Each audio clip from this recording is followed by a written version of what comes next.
नमस्कार दोस्तों, जय हिंद, वंदे मातरम। आप सभी का स्वागत अभिनंदन है टेटी फैमिली शिक्षकों के परिवार teachers family Jaiswal coaching centre पर पावर्ड बाई शिक्षा ही प्रकाश है। दोस्तों, बात करेंगे रीड पर्यावरण practice paper model paper number 3 की बात करेंगे बाई जायसवाल सर।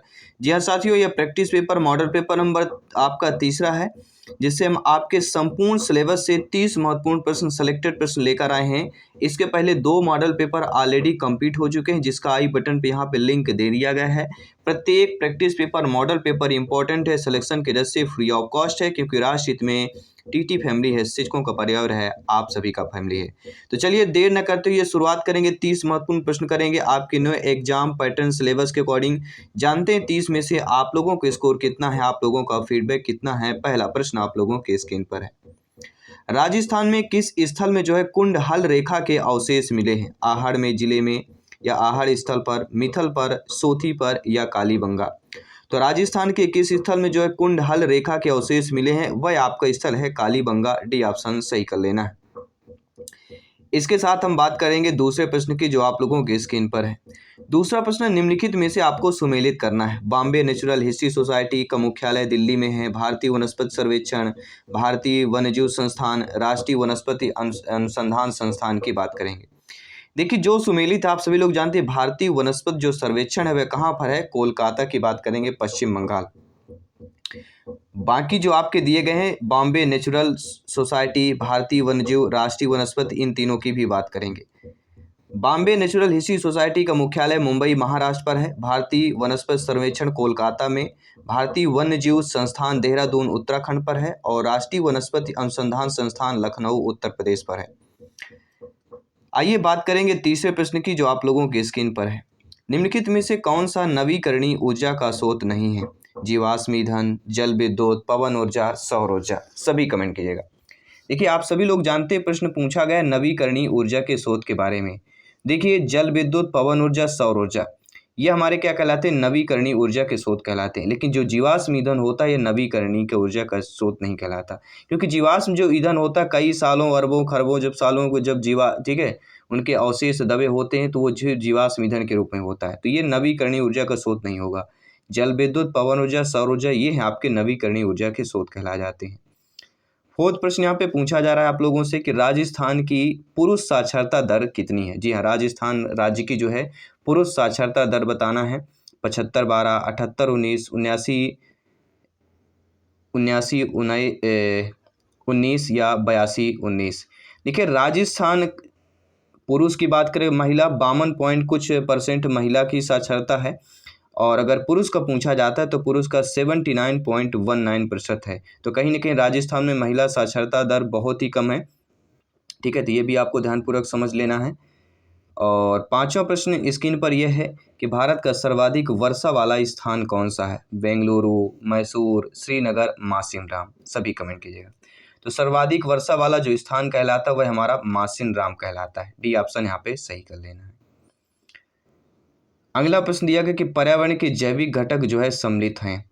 भूमि की बात करेंगे, वायु की बात करेंगे, पौधे की बात करेंगे, जल की बात करेंगे।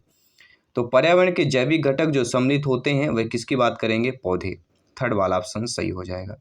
आई होप सभी प्यारे भाई बहन गृहिणी सभी अच्छे तरीके से आप लोग समझ पा रहे हैं।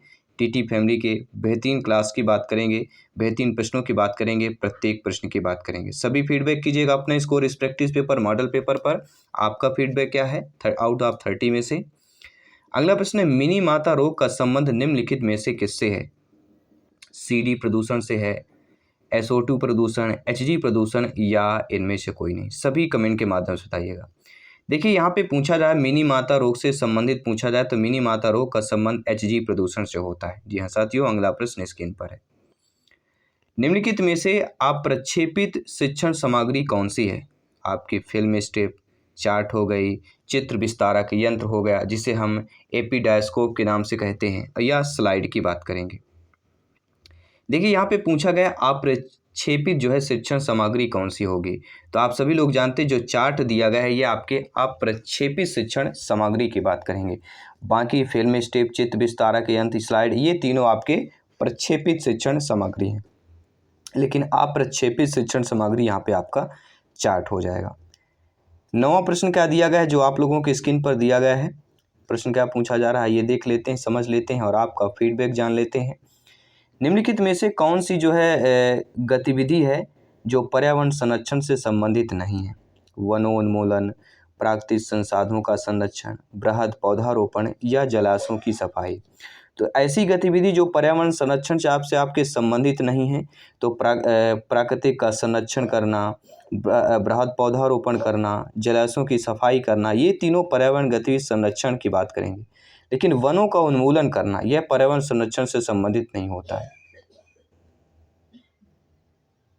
ठीक है, आइए बात करेंगे अगले प्रश्न की।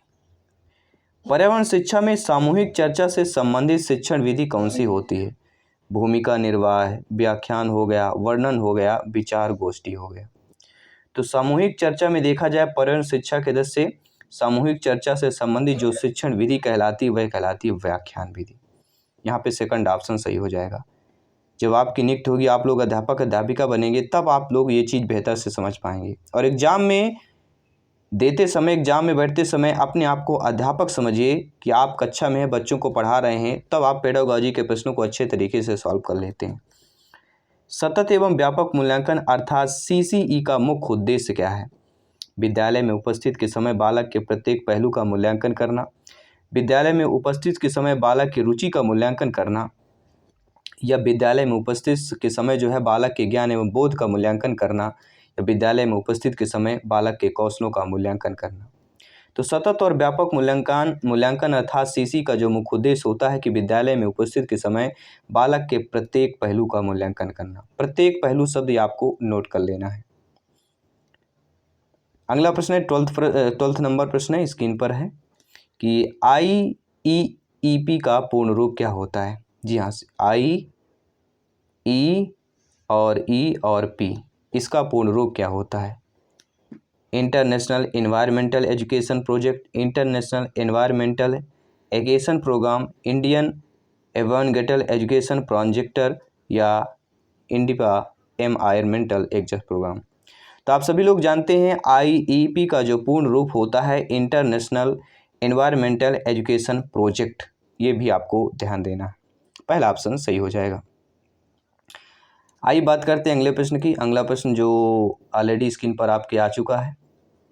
प्रश्न है कि पर्यावरण अध्ययन शिक्षण के दौरान विद्यार्थियों की शैक्षिक उपलब्धियों को देखने के लिए निम्नलिखित में से किस आकलन सूची का प्रयोग नहीं किया जाना चाहिए? तो आप सभी लोग भावी अध्यापक अध्यापिकाएं हैं, ज्ञानी सर्व व्याख्याता लोग हैं, तो आप ये बताइए कि पर्यावरण अध्ययन का शिक्षण के दौरान जो है विद्यार्थियों के शैक्षिक उपलब्धि देखना है तो आप किस आकलन सूची का प्रयोग नहीं करेंगे? देखिए, आप अवलोकन करेंगे, चर्चा करेंगे, प्रयोग करेंगे, लेकिन उपचारात्मक शिक्षण का प्रयोग नहीं करेंगे, क्योंकि आपको केवल यहाँ पे आकलन सूचना की बात करेंगे। ठीक है, तो D option according to question सही हो जाएगा। आइए बात करते हैं अगले प्रश्न। निम्नलिखित में से कौन सी विशेषता जो है अच्छे शिक्षण की नहीं होती है? अच्छा शिक्षण किया आधारित होता है, अच्छा शिक्षण लोकतांत्रिक होता है, अच्छा शिक्षण मूल आधारित नहीं होता है, अच्छा शिक्षण सुव्यवस्थित निश्चित उद्देश्य मुक्त होता है। देखिए, कोई भी अच्छे शिक्षण की विशेषता की बात करें, अच्छा शिक्षण क्या होता है? क्रिया आधारित होता है, अच्छा शिक्षण लोकतांत्रिक होता है, अच्छा शिक्षण सुव्यवस्थित निश्चित उद्देश्य मुक्त होता है। लेकिन अच्छा शिक्षण जो मूल आधारित नहीं होता, यह आपका अच्छे शिक्षण नहीं होगा, क्योंकि नेगेटिव प्रश्न है और नेगेटिव आपके ऑप्शंस दिया गया है। तो अकॉर्डिंग टू क्वेश्चन सी वाला ऑप्शन सही हो जाएगा। आइए बात करते हैं अगले प्रश्न की। निम्नलिखित में से जो है कौन सा विकल्प जो है पर्यावरण अध्ययन के विषय वस्तु में सम्मिलित नहीं किया जाता है? देखिए, वन का संरक्षण करना, जल का संरक्षण करना, मृदा का संरक्षण करना। तो जल, वन, मृदा ये सारे पर्यावरण अध्ययन के विषय वस्तु से सम्मिलित किए जाते हैं और संबंधित है। लेकिन राजनीतिक संरक्षण जो है ये आपके पर्यावरण अध्ययन विषय का नहीं है, ये फिर आपके किसका आता है? राजनीति शास्त्र, अर्थशास्त्र की बात करते हैं, कहीं ना कहीं हिस्ट्री की बात करते हैं। ठीक है, आइए बात करेंगे पॉलिटिकल साइंस की बात करते हैं। अगला प्रश्न, राजस्थान राज्य में लोकसभा सीटों की संख्या कितनी है? 25 है, 30 है, 35 है, 38 है? सभी कमेंट करके बताइए। जनसंख्या की दृष्टि से देखा जाए तो भारत का सबसे बड़ा जो राज्य कहलाता है वह उत्तर प्रदेश कहलाता है, और स्थल की दृष्टि से देखा जाए सबसे बड़ा राज्य कौन सा है? सभी बताइए कमेंट के माध्यम से। स्थल की दृष्टि से देखा जाए तो सबसे बड़ा राज्य कौन सा है, कमेंट करके बताइए। साथ ही साथ राजस्थान में लोकसभा की सीटों की जो संख्याएं हैं वो टोटल आपकी 25 है। पहला ऑप्शन सही हो जाएगा। अगला प्रश्न है, भारत में बाल अपराध को प्रतिबंध करने के लिए बाल श्रम निषेध एवं विनियमन अधिनियम जो है किस वर्ष पारित किया गया? 1936, 48, 85, 2012 की बात करेंगे। देखिए, बाल अपराध को जो है प्रतिबंधित करने के लिए बाल श्रम निषेध एक अधिनियम विनिमय लाया गया, और इस अधिनियम को जब पारित किया गया था, यह अधिनियम आपका 1985 है, शायद 85, अर्थात जो सी वाला ऑप्शन दिया गया वह हमारा सही हो जाएगा। जी हाँ, अनुच्छेद 23 के खतरनाक उद्योगों से जो है बच्चों के रोजगार के प्रतिबंध किया गया। भारत सरकार ने बाल श्रम को समाप्त करने हेतु 1986 में बाल श्रम निषेध अधिनियम जो है अधिनियम पारित किया था। हमने कहा था 1986 लिखी गया था, लेकिन कहीं ना कहीं 85 ऑप्शन में है तो 85 कहें, क्योंकि 86 तो ऑप्शन में है नहीं, इसलिए हमने 1985 की बात करेंगे। अगला प्रश्न स्क्रीन पर, ग्रीष्म ऋतु का मुख्य वस्त्र क्या कहलाता है? जी हाँ, ग्रीष्म गर्मियों के समय में जो है मुख्य वस्त्र क्या होता है? सूती, रेशमी, पॉलिस्टर, रेयान। सभी कमेंट कीजिएगा। देखिए, ग्रीष्म ऋतु के जो मुख्य वस्त्र कहलाता है ज़्यादातर सूती होता है। ठीक है, यहाँ पे पहला ऑप्शन सही हो जाएगा, क्योंकि ग्रीष्म ऋतु मुख्य सूती इसलिए होता है कि सफ़ेद कपड़ा ऊष्मी विकिरण के बुरे क्या होते हैं? अवशोषक, अर्थात बैड एब्जॉर्बेंट होते हैं। ये ऊष्मी विकिरण को परिवर्तित कर देते हैं, अर्थात जो विकिरण आते हैं तो जो कलर होता है वाइट वो क्या है, परिवर्तित कर देते हैं, वापस लौटा देते हैं, जिससे अधिक गर्मी नहीं होती है। और ग्रीष्म ऋतु के लिए सर्वोत्तम वस्त्र सूती होता है, और सूती वस्त्र का निर्माण किससे होता है? कपास से होता है। अगला प्रश्न है साथियों कि जरगा पर्वत किस जिले में है? नागौर जिले, उदयपुर, राजसमंद या चित्तौड़गढ़? सभी बताइएगा। तो जरगा जो पर्वत है यह किस जिले में है? सभी बताइएगा। तो ये आपके उदयपुर जिले पर स्थित है। बी ऑप्शन सही कर लेना है। अगला, नशीली दवाओं की लत को नियंत्रित करने हेतु आमतौर पर प्रयुक्त की जाने वाली जो औषधि का नाम है वह आपकी फोलिक अम्ल है, कोकीन है, एस्कोबिन है, अम्ल या पैथोडीन। तो नशीली दवाओं की लत को अगर नियंत्रित करना है तो आमतौर पर जो प्रयुक्त की जाने वाली औषधि होती है वह पैथोडीन कहलाती है। बी ऑप्शन सही हो जाएगा, कोकीन को छोड़कर। ठीक है, अगला प्रश्न है, निम्नलिखित में से कौन सा 100% जो है 100% खुले से शौच मुक्त पहला ODF राज्य बना? आंध्र प्रदेश, असम, केरल, तमिलनाडु, राजस्थान, मध्य प्रदेश। कोई भी ऑप्शन दिया जा सकता है, लेकिन एक ऑप्शन सही दिया रहेगा जो आपका है वह है केरल। जी हाँ, 100% खुले से शौच से मुक्त पहला ODF राज्य आपका केरल राज्य बना था। बाजरे का उत्पादन किस प्रकार की मृदा में जो है अधिक किया जाता है? लोभी मृदा, जलोढ़ मृदा, बलुई मृदा, चिकनी मृदा। देखिए, बाजरे के उत्पादन की जिक्र करें जिस मृदा में अधिक किया जाता है वह बलुई मृदा कहलाती है। जी हाँ, बलुई जो मृदा होती है, बालुई मिट्टी जो होती है, इस मिट्टी में जो बाजरे का उत्पादन सबसे अत्यधिक होता है। अगला है, नायलॉन का आविष्कार किसने किया? मेल्विन केल्विन ने, वालेस कैरास ने, रोबिन हिल्स ने, पीटर गिल्लो ने। सभी कमेंट कीजिएगा। सभी मित्रों को जय हिंद, वंदे मातरम, इंकलाब जिंदाबाद। सिलेक्शन 101% पक्का करना है, तो आपका एक एक कमेंट, आपका एक एक स्कोर यहाँ पे फीडबैक सर्वोपरि है श्रीमान है। जी हाँ, तो नायलॉन का आविष्कार किसने किया था? सभी कमेंट कीजिएगा। तो वह आपके वालेस कैरास की बात करेंगे। बी ऑप्शन को सही कर लेना है। ठीक है, नायलॉन का आविष्कार डॉक्टर वालेस कैरास ने सन 1937 में कहाँ पर किया? अमेरिका में किया था। अगला, अवसादी चक्र में किसका प्रवाह होता है? जल का होता है, खनिजों का होता है, वायु का होता है या ऊर्जा का होता है? सभी कमेंट कीजिए। तो अवसादी चक्र में जो है प्रवाह किसका प्रवाह होता है? तो जो अवसादी चक्र होते हैं उसमें जो है खनिजों का प्रवाह होता है। किनका होता है साथियों? अवसादी चक्र में जो है किनका प्रवाह होता है? तो खनिजों का प्रवाह होता है। अगला, राजस्थान में सर्वाधिक नदी किस संभाग पर है? उदयपुर संभाग, गंगानगर संभाग, कोटा संभाग या इनमें से कोई नहीं? तो राजस्थान में सर्वाधिक नदी जो है किस संभाग में है? सभी बताइएगा। 5 सेकंड के लिए वक्त दिया जा रहा है सभी को। टिक टिक घड़ी घूमती जा रही है, आपके समय को व्यतीत करती जा रही है, लेकिन आपको तैयारी को बेहतर करते जाना है।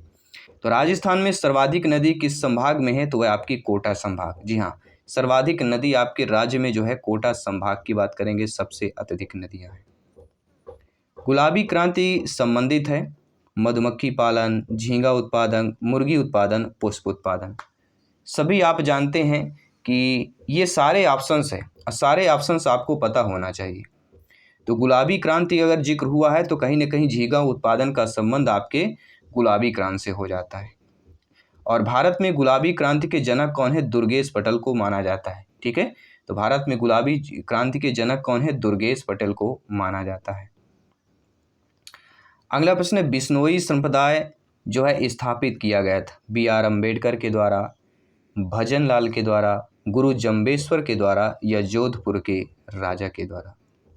तो बिश्नोई संप्रदाय जो स्थापित किया गया था वह गुरु जम्बेश्वर के द्वारा जो है बिश्नोई संप्रदाय स्थापित किया गया था। थर्ड वाला ऑप्शन साथियों सही हो जाएगा। अगला प्रश्न, निम्नलिखित में से कौन सा जो है संक्रामक रोग है? मधुमेह हो गया, हृदयघात हो गया, उच्च रक्तचाप हो गया, डिप्थीरिया हो गया? सभी कमेंट कीजिएगा। देखिए, इनमें से रोग से पूछा गया है तो कौन सा रोग जो है संक्रामक हो जाएगा, सभी बताइएगा। तो सभी लोग जानते हैं जो डिप्थीरिया रोग होता है यह संक्रामक रोग होता है। क्या हो जाएगा? जो डिप्थीरिया रोग है यह आपका किस रोग पर आ जाएगा? आपके संक्रामक रोग पर आ जाएगा। अगला प्रश्न दिया गया है कि निम्नलिखित में से जो है कौन सा परीक्षण HIV से प्रत्यक्ष संबंधित है? जी हाँ, ऐसा परीक्षण जो आपके HIV से प्रत्यक्ष संबंधित है। बिडाल परीक्षण, MP परीक्षण, SR परीक्षण या एलिसा परीक्षण? सभी बताइएगा। तो आपने शायद सुना होगा कहीं न्यूज में कहीं कुछ वगैरह, जो HIV परीक्षण होता है इसका प्रत्यक्ष संबंध किससे होता है? एलिसा। एलिसा का नाम कहीं ना कहीं आपके ठीक है सुना होगा, याद कीजिए, कहीं ना कहीं आपने अवश्य सुना होगा। तो डी ऑप्शन यहाँ पे सही कर लेंगे। अगला प्रश्न है, भारत में पल्स पोलियो टीकाकरण कार्यक्रम जो है कब आरंभ किया गया? 1985 को, 1974 को, 1995 को, 1990 को? तो भारत में पल्स पोलियो टीकाकरण कार्यक्रम जो है कब आरंभ किया गया है? सभी लोग जानते हैं, लगभग आपके हम बात कर रहे हैं 1995। भारत में पल्स पोलियो टीकाकरण जो कार्यक्रम है वह 1995 पर जो है आरंभ किया गया। भारत ने विश्व स्वास्थ्य संगठन वैश्विक पोलियो उन्मूलन प्रयास के परिणाम स्वरूप 1995 में पल्स पोलियो टीकाकरण इसका 60 रूप है PPI कार्यक्रम आरंभ किया गया। प्रश्न आ गया कि PPI कार्यक्रम कब आरंभ किया गया? तो आपको वही है, ठीक है, पोलियो की बात करेंगे 1995।